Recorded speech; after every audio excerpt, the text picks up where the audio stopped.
여러분, 우리는 각종 설이 무엇이든지 간에 그 시와 때가 언제든 간에 우리는 열 처녀 중에 등잔과 기름을 준비한 다섯 처녀의 삶을 살아가야 되는 것입니다.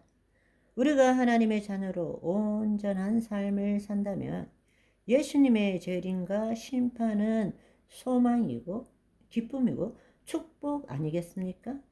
지금도 하나님의 영광을 드러내는 삶을 살고 있지만 그분이 오신다면 얼마나 좋을까요?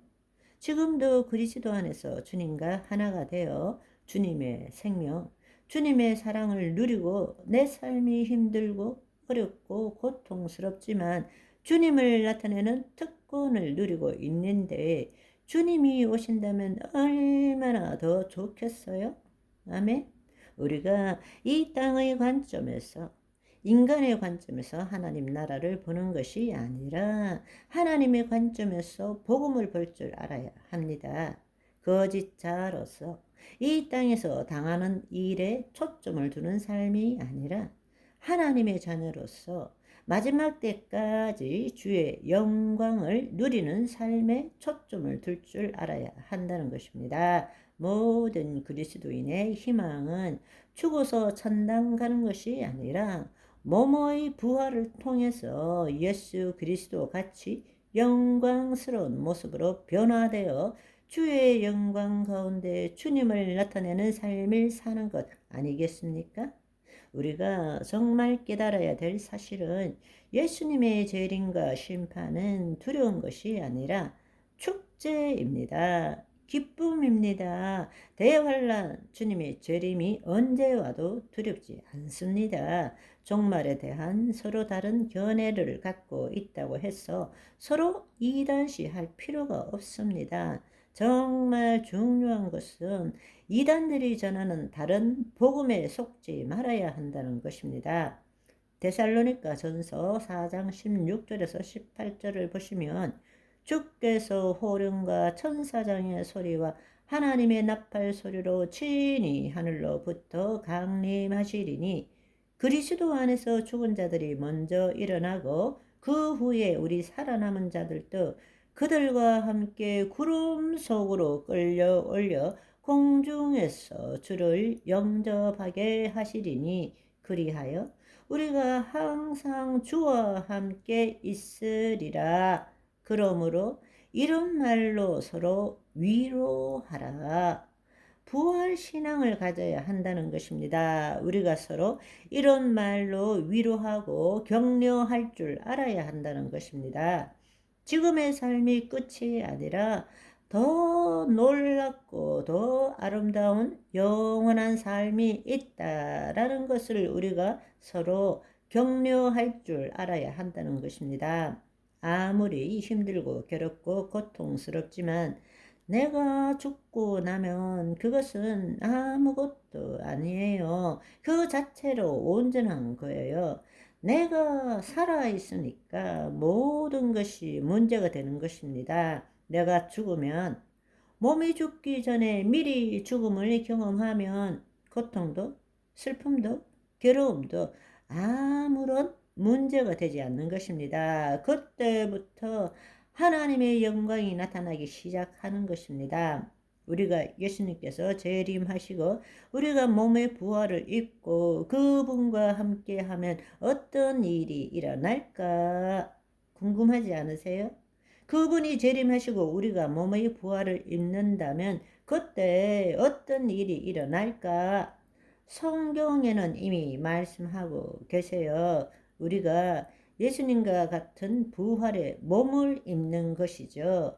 이 부활의 몸이라는 것은 여러분 요한 1서 3장 2절에 보시면 사랑하는 자들아 우리가 지금은 하나님의 자녀라.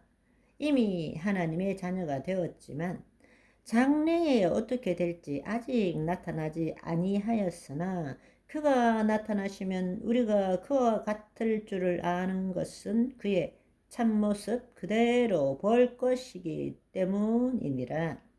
우리도 예수님 같이 몸의 부활을 입기 때문에 그렇다는 사실입니다. 아멘.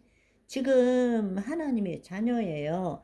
그때 하나님의 자녀가 되는 것이 아닙니다. 이미 하나님의 자녀예요. 그렇지만 장래에 어떻게 될지 아직 나타나지 않았어요. 왜? 몸의 부활을 아직 못 입었기 때문에. 그러나 우리가 그와 같을 줄을 아는 것은 그의 참모습을 그대로 볼 것이기 때문입니다. 그런데 그분이 어떤 삶을 사셨는지 보여주셨잖아요. 벽의 파손 없이도 벽 뚫고 나타나셨어요. 하늘 초소에도 올라가셨지만 이 땅에도 오셨어요. 그리고 디베랴 바닷가에서 음식도 드셨어요. 지금과 같은 육신의 몸이지만 단순히 이 육신의 몸이 아닌 것입니다. 신령한 몸인 것입니다. 우리가 경험해 보지 못한, 알 수도 없는, 그러나 우리가 예수님의 부활을 통해서 볼 수 있었던 그 모습, 그것이 바로 우리가 된다는 이야기입니다. 예수님께서 나를 아시는 것처럼 나도 그분을 온전하게 알게 된다는 것입니다. 고린도전서 13장 12절 말씀에 보시면 이것은 공동 번역이 더 잘 번역이 되어서 우리가 지금은 거울에 비추어 보듯 희미하게 보지만 그때에 가서는 얼굴을 맞대고 볼 것입니다. 이것이 얼마나 놀라운 말인지 몰라요.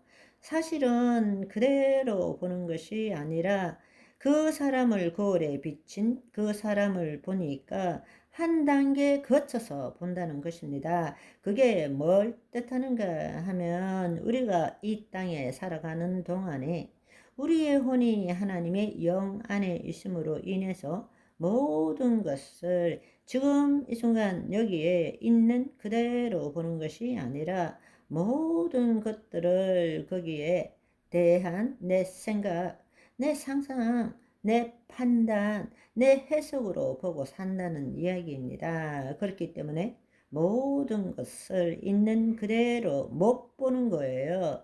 판단하고 해석하기 때문에 그것 때문에 괴로움이 있는 것입니다. 바로 그렇게 하는 것이 나라고 믿고 있는 거예요. 그렇지만 그 거짓자가 죽으면 그리스도 안에서 지금 이 순간 여기에 모든 있는 것, 슬픈 것, 좋은 것, 나쁜 것, 더러운 것, 모든 것들이 있는 그대로 보이는 것입니다. 아멘. 오늘은 여기까지. 봐봐.